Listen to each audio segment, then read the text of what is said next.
During the infamous playground wars of the late 80s and early 90s, Amiga owners stood proudly on the corpses of their 8-bit minions. When it came to the console champions though, the Commodore contingent still had plenty to pipe up about, as long as it wasn't beat-em-ups. This often led to beating a hasty retreat behind the bike sheds at the mere mention of their maligned Street Fighter II port in the hunt for the missing frames.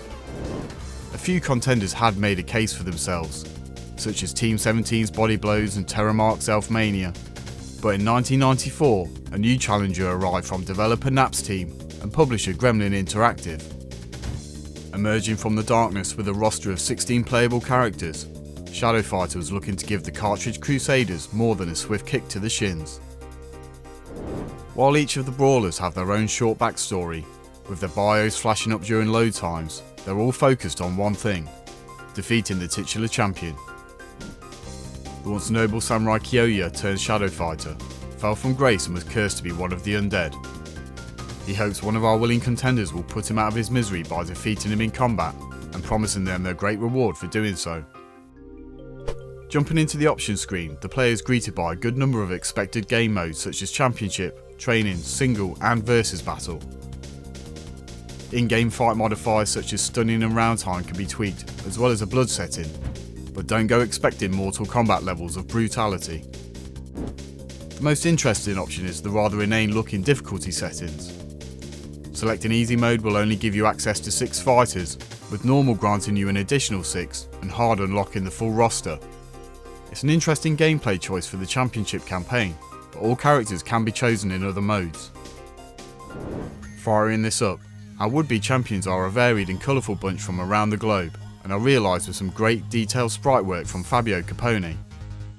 While some fall into the familiar Ryu or Blanka style fighter, there is some uniqueness with the manga style Toshio, Danish basketballer Slam Dunk, and the strong look of the mustachioed ponytail combo of German cop Jürgen standing out from the crowd. The game is certainly not unabashed about its influences, and injects its own little flavour into the character design. The fighter resting motions really show off the large cartoon sprites, with each one possessing their own little intricacies within their animation cycles, such as Salvador swinging his cap backwards as he prepares to fight. Heads careen backwards with impactful blows, and special moves add that little touch of visual flair. Characters move around the stage convincingly, demonstrating a keen technical prowess with very little sign of slowdown or sprite flicker. The combat areas are again familiar but extremely well done. The stage side scrolling is smooth with an average of 64 layers of parallax giving them depth, showing a great all-round level of brilliance while utilising a large colour palette. There is very little difference graphically between the OCS or ECS and the AGA versions, with an increased amount of shades being the most obvious along with some souped up sonics on the CD32. Playing the AGA version is by far the best way to play, with the bright and bold graphics looking at home on any console at the time. When giving your friends or the CPU a good doing over, it always helps if there's a great soundtrack to dish out the pain to. Punches and kicks land with a meaty thud, and digitised screams and yelps are used sparingly, never dipping into the annoyance or repetition of a sweaty female tennis rally. Completion of special moves are rewarded with an appropriate whoosh as you set your opponent on fire or send them crashing to the floor. While the music in Shadow Fighter is compositionally very strong, some of the tracks are a little bit hit and miss. The more synth and techno heavy songs seem to fit well, instilling even more feverishness into the action. But on the flip side, some of the more traditional sounding tunes can feel a little weary and can sit in stark contrast to the previously heard theme.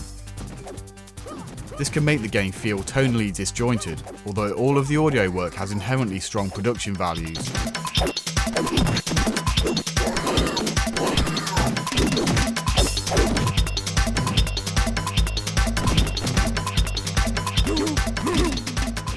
The bane of many arcade beat-em-ups on the Amiga is how to translate a 6-button control scheme into one. It's an arduous task and something many fail at. Thankfully, Shadow Fighter gets it right, making the best use of limited inputs.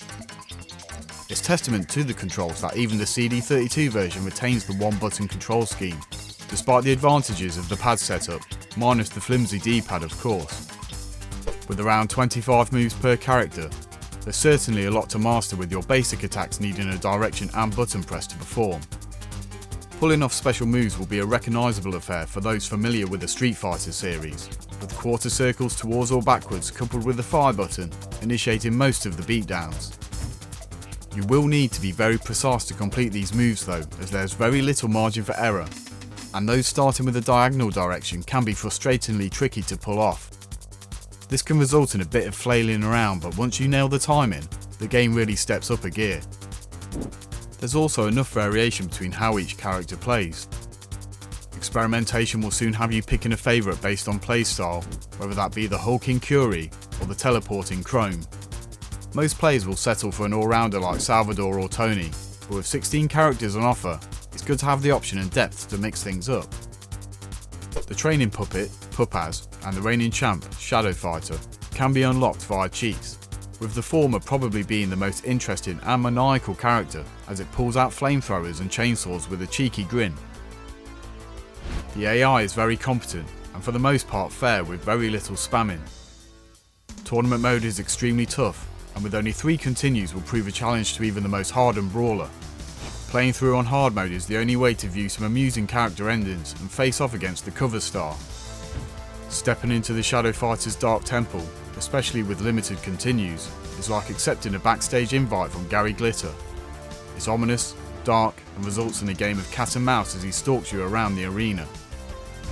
2-player mode yields the required fun as you face off against a friend or foe, with the whole roster of characters to choose from. As with any fighting game, this is where most of the longevity lies. And because of this, it's easy to see why it released to universal praise. The colourful characters, detailed sprite work and satisfying fight mechanics really come together to make it pretty enjoyable. Shadow Fighter was always going to be up against it when taking on the flagship console conversions, but NAPS team and Gremlin did a remarkable job in creating an accomplished and well balanced tournament fighter for the Amiga. Its refined graphics and relatively fluid controls means button mashers and black belts alike can find a great deal to enjoy. Along with the Mortal Kombat 2 conversion, the tail end of 1994 into 95 finally gave Amiga owners a reason to strut into the playground ring and deliver a quick one too.